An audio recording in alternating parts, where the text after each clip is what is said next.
और एएसआई का detail notification CRPF के द्वारा जारी कर दिया गया है। काफ़ी ज़्यादा परीक्षाओं के अंदर बदलाव यहाँ पर सीआरपीएफ के द्वारा किया गया है। कौन कौन से यहाँ पर बदलाव हुए हैं वो एक एक करके यहाँ पर डिस्कस करने वाले हैं। चलिए स्टार्ट करते हैं। दोस्तों, एप्लीकेशन फॉर्म की जो भरने की तारीख आपकी स्टार्ट होगी वो रहेगी 4/1/2023। 4/1/2023 से एप्लीकेशन फॉर्म भरने आपके स्टार्ट रहेंगी। लास्ट डेट जो यहाँ पर सीआरपीएफ के द्वारा तय की गई है वो है 25/1/2023, यानी कि 4/1 से 25/1/2023 तक आपके ऑनलाइन एप्लीकेशन फॉर्म यहाँ पर फिलअप किए जाएंगे। चलिए नेक्स्ट देखते हैं। यहाँ पर वैकेंसीज के बारे में चर्चा कर लेते हैं। असिस्टेंट सब इंस्पेक्टर की बात यहाँ पर करें तो जनरल कैटेगरी की 58 वैकेंसीज रहेंगी, ईडब्ल्यूएस की 14 रहेंगी, 39 रहेंगी ओबीसी की, 21 रहेंगी एससी की, 11 रहेंगी एसटी की। 143 total vacancies CRPF ASI steno की यहाँ पर रहेंगी।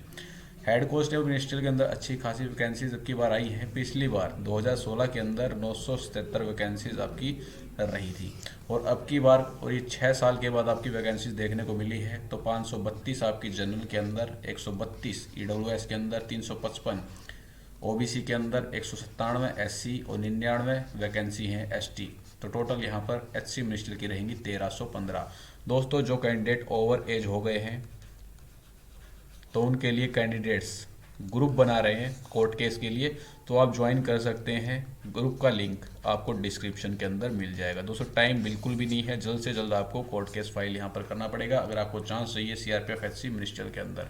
लिंक मिल जाएगा आपको डिस्क्रिप्शन बॉक्स के अंदर, और हमने कम्युनिटी पोस्ट के अंदर भी, कम्युनिटी पोस्ट पर भी लिंक डाल दिया, तो वहाँ से भी आप ज्वाइन कर सकते हैं अगर आप इंटरेस्टेड हैं तो। बच्चों की काफ़ी ज़्यादा डिमांड्स थी।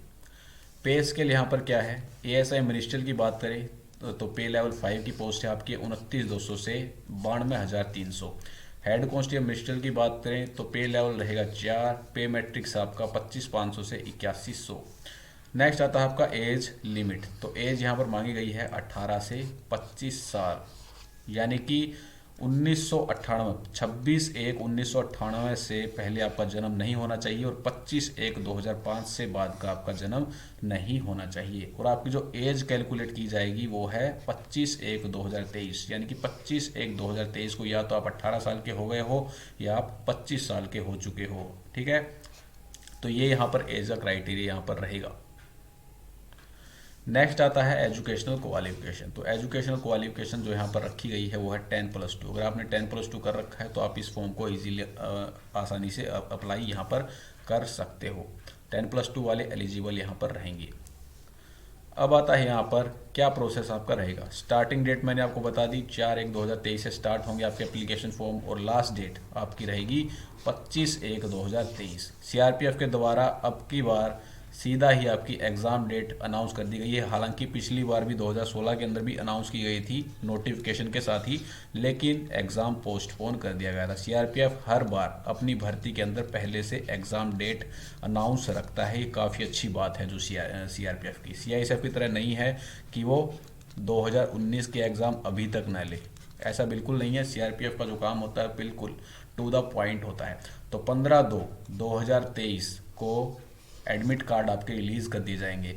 अब की बार आपका एग्ज़ाम होगा सीबीटी, कंप्यूटर बेस्ड टेस्ट होने वाला है। 2016 के अंदर ओएमआर बेस्ड एग्जामिनेशन आपका हुआ था, तो अब की बार ये यहाँ पर चेंजेस देखने को मिले हैं। सीबीटी एग्ज़ाम आपका होगा, ऑनलाइन एग्ज़ाम आपका होने वाला है। शेड्यूल यहाँ पर क्या रहेगा, तो 22 तारीख से लेके 28 फरवरी 2023, काफ़ी जल्दी यहाँ पर एग्ज़ाम भी कंडक्ट करवा लिया जाएगा। आप देख सकते हो 25/1 को तो फॉर्म की लास्ट डेट है, और यहाँ पर 22 से 28 फरवरी 2023 को ही आपका एग्ज़ाम ले लेगा। तो इसका मतलब ये है कि ये भर्ती काफ़ी फास्ट यहाँ पर पूरी होगी। सितंबर या अक्टूबर तक भर्ती को कंप्लीट करवा दिया जाएगा। पिछली बार की तरह नहीं है, पिछली बार तो 1.5 साल लगा था। अब की बार ऐसा नहीं है, काफ़ी बुलेट ट्रेन की रफ्तार से भर्ती यहाँ पर पूरी होने वाली है दोस्तों। ठीक है, तो दोस्तों अगर आपको जल्द से जल्द जॉब चाहिए है तो आप इस वैकेंसी का फॉर्म जरूर अप्लाई कीजिए।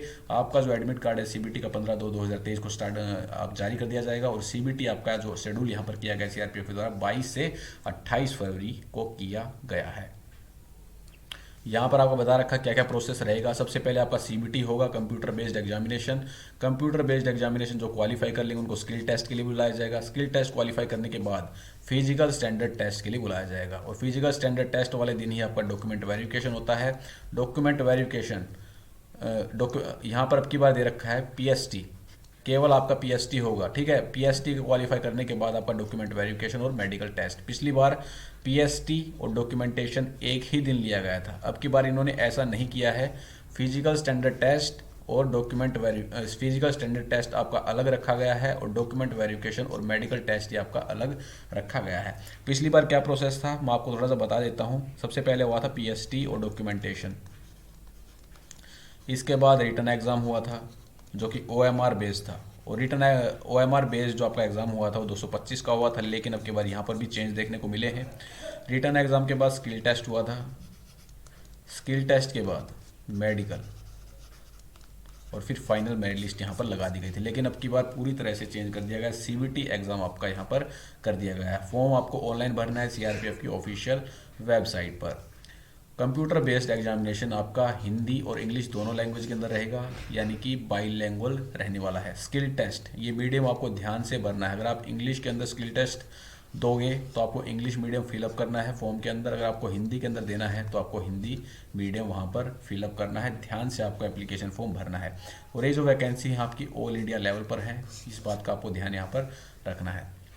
चलिए नेक्स्ट देखते हैं, फटाफट से देखते हैं। पे स्केल मैंने आपको बता दिया है, वैकेंसीज के बारे में भी हमने चर्चा कर ली है। 10% यहाँ पर वैकेंसीज एक्स सर्विसमैन के लिए रिजर्व रहती हैं हर बार की तरह। एज लिमिट की बात हो गई है हमारी। एज रिलैक्सेशन की बात अब कर लेते हैं। SC ST वालों को 5 साल का रिलैक्सेशन यहाँ पर दिया जाएगा। OBC वालों को 3 साल का है। एक्स सर्विसमैन का जब से उन्होंने सर्विस से डिस्चार्ज लिया है तो तब से उनके 3 साल का यहाँ पर 3 साल का उनको रिलैक्सेशन यहाँ पर दिया जाएगा, ठीक है, एक्स सर्विसमैन को। और ये सेंट्रल गवर्नमेंट वाला दे रखा है तो इसे आप पढ़ लेना, कोई दिक्कत नहीं है यहाँ पर। चलिए नेक्स्ट देख लेते हैं फटाफट से।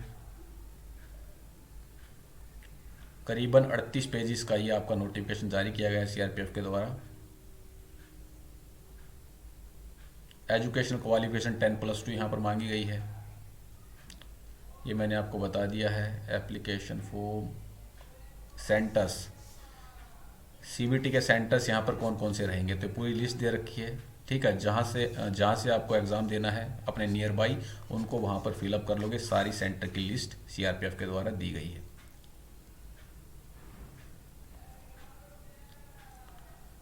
स्कीम ऑफ एग्जामिनेशन ये इंपॉर्टेंट यहाँ पर बनता है।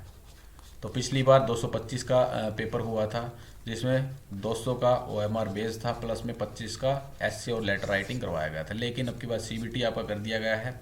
तो सीबीटी आपका अब की बार होगा 100 क्वेश्चन आएंगे 100 मार्क्स के, और 1.5 घंटा आपको यहाँ पर दिया जाने वाला है। 100 क्वेश्चन 100 मार्क्स के, वही दिल्ली पुलिस HCM वाला यहाँ पर टाइम और क्वेश्चंस का पैटर्न यहाँ पर दिया गया है। अब यहाँ पर देखते हैं सेक्शंस। 22 से 28 तारीख को आपके 22 से 28 तारीख के बीच में आपके एग्जाम चलेंगे। तो सेक्शंस 4 सेक्शन यहाँ पर आने वाले, हिंदी और इंग्लिश लैंग्वेज। अगर आप हिंदी लैंग्वेज अटैम्प्ट करना चाहते हैं तो हिंदी करोगे, और इंग्लिश लैंग्वेज अटैम्प्ट करना चाहते हैं तो इंग्लिश लैंग्वेज को अटैम्प्ट करोगे। 25 क्वेश्चन आएंगे 25 मार्क्स के। सेकंड आया है जनरल एप्टीट्यूड, ये है आपका क्लैरिकल एप्टीट्यूड। जनरल एप्टीट्यूड को ही क्लैरिकल एप्टीट्यूड बना रखा है यहाँ पर। दोस्तों यहाँ पर आपको क्लैरिकल एप्टीट्यूड के क्वेश्चन भी देखने को मिल सकते हैं और जीके के क्वेश्चन भी देखने को मिल सकते हैं, क्योंकि पिछली बार 2016 के अंदर क्लैरिकल एप्टीट्यूड के अंदर जीके भी डाल रखा था। तो जीके भी आपको पढ़कर जानी है, ये मत सोचना कि जीके नहीं पढ़नी है। जनरल इंटेलिजेंस की बात करें तो 25 क्वेश्चन 25 मार्क के, जनरल एप्टीट्यूड के 25 क्वेश्चन 25 मार्क। मैथ्स, इसके अंदर अरिथमेटिक आता है। सिलेबस इसका आपको कभी भी मेंशन नहीं मिलता है, सिलेबस आपका इसको इस नोटिफिकेशन के अंदर भी देखने को नहीं मिलेगा। 25 क्वेश्चन 25 मार्क्स के, टोटल 90 मिनट्स आपको दिए जाएंगे और 100 क्वेश्चन रहेंगे, 100 नंबर के रहेंगे, जो कि आपका पेपर रहेगा बाइलैंग्वेज यहाँ पर रहने वाला है। और अब की बात दोस्तों नेगेटिव मार्किंग भी यहाँ पर कर दी गई है 0.25 की। ये काफ़ी यहाँ पर आश्चर्यचकित बात है और सही भी है। कंपटीशन को कम करने के लिए कई बच्चे क्या करते हैं, तुक्का मारते हैं, तुक्के भी सही लग जाते हैं। तो यहाँ पर 0.25 की नेगेटिव मार्किंग भी कर दी गई है। 1/4 की नेगेटिव मार्किंग, इस बात का ध्यान आपको रखना है। तुक्के आप बिल्कुल भी यहाँ पर नहीं मार सकते हो। पिछली बार नेगेटिव मार्किंग नहीं थी मेरे भाई, अब की बार यहाँ पर नेगेटिव मार्किंग भी कर दी गई है, ठीक है। और नॉर्मलाइजेशन होगा क्योंकि आपका जो एग्जाम है वो शिफ्ट वाइज होने वाला है, तो नॉर्मलाइजेशन होना यहाँ पर स्वाभाविक रहेगा। चलिए नेक्स्ट देखते हैं स्किल टेस्ट। अब आता है आपका स्किल टेस्ट। तो स्किल टेस्ट आपको पता ही है, डिक्टेशन अगर आपको करनी है तो 10 मिनट के अंदर 80 WPM की आपकी स्पीड होनी चाहिए, और ट्रांसक्रिप्शन का टाइम आपको दिया गया 50 मिनट इंग्लिश के अंदर और 65 मिनट हिंदी के अंदर आपको ट्रांसक्रिप्शन का टाइम दिया जाएगा। स्किल टेस्ट HCM डिजिटल वालों के लिए क्या स्पीड यहाँ पर रहेगी, 35 WPM की यहाँ पर स्पीड आपकी मांगी गई है इंग्लिश के अंदर, और हिंदी के अंदर यहाँ पर जो मांगी गई है वो 30 WPM। ठीक है।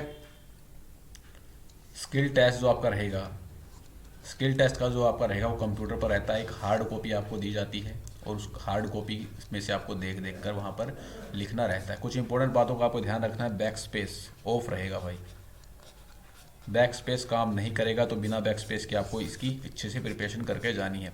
पिछली बार टोटल एक दिन के अंदर 800 कैंडिडेट्स थे जब मैंने दिया था, तो लगभग इंक्लूडेड मी 5 से 6 कैंडिडेट ही पास कर पाए थे। ठीक है। तो मेन इंपॉर्टेंट यहाँ पर टाइपिंग भी रहेगा, ये मत सोचना कि रिटर्न क्वालिफाई करने से हमारा काम चल जाएगा, ऐसा नहीं है। टाइपिंग भी आपको अच्छे से यहाँ पर क्वालिफाई करनी रहेगी। हिंदी के अंदर किस फ़ॉन्ट पर होगा, कौन सा लेआउट रहेगा, रेमिंगटन गेल लेआउट रहेगा यहाँ पर, और मंगल फ़ॉन्ट पर आपको टाइपिंग यहाँ पर सीखनी पड़ेगी। यही यहाँ पर लेआउट और फ़ॉन्ट देखने को आपको मिलने वाला है। फिजिकल स्टैंडर्ड्स की बात कर ले तो फिजिकल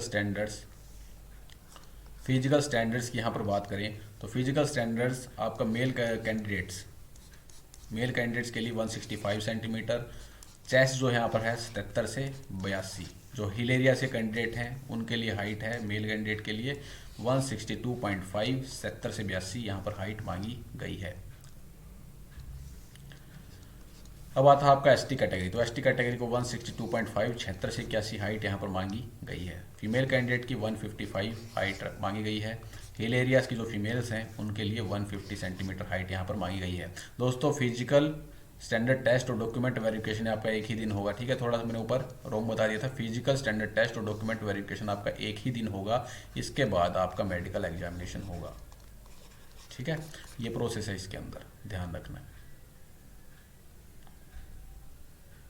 अब क्या है इसके आगे, ये सारी चीज़ें आपके पास होनी चाहिए। ठीक है, आइडेंटिफिकेशन, कोई आपको proof, Aadhaar card, voter card, PAN card, ये जो भी चीज़ें आपकी दे रखी हैं। नोटिफिकेशन को इसको डिटेल के अंदर पढ़ लेना। और कुछ देखते हैं इसके अंदर कुछ मिले, मेडिकल आ गया, फिर री मेडिकल आ जाता है आपका। ठीक है, तो यही सारी चीज़ें थी जो मैंने आपको बता दी हैं। यही प्रोसेस आपका पूरा रहने वाला है। ठीक है, सीबीटी आपका होगा, फिर होगा स्किल टेस्ट, फिर फिजिकल और डॉक्यूमेंट वेरिफिकेशन, और फिर होगा आपका मेडिकल एग्जामिनेशन। पहले स्टेज पर सीबीटी, दूसरे स्टेज पर स्किल टेस्ट, तीसरे स्टेज पर पीएसटी और डीवी, और चौथे स्टेज पर डीएमई और आरएमई यहाँ पर आपका होने वाला है। मिनिमम क्वालिफाइंग मार्क्स क्या होते हैं, पिछली बार 40% वालों को बुला लिया गया था। ठीक है, जिसके 200 में से 80 मार्क्स थे जनरल कैटेगरी के अंदर, वो स्किल टेस्ट करने के लिए गए थे। ईडब्ल्यूएस की बात करें तो यहाँ पर 35% मांगे गए हैं मिनिमम क्वालिफाइंग मार्क्स, सीआरपीएफ बुला लेती है इनको। ठीक है, और कुछ देख लेते हैं इसके अंदर।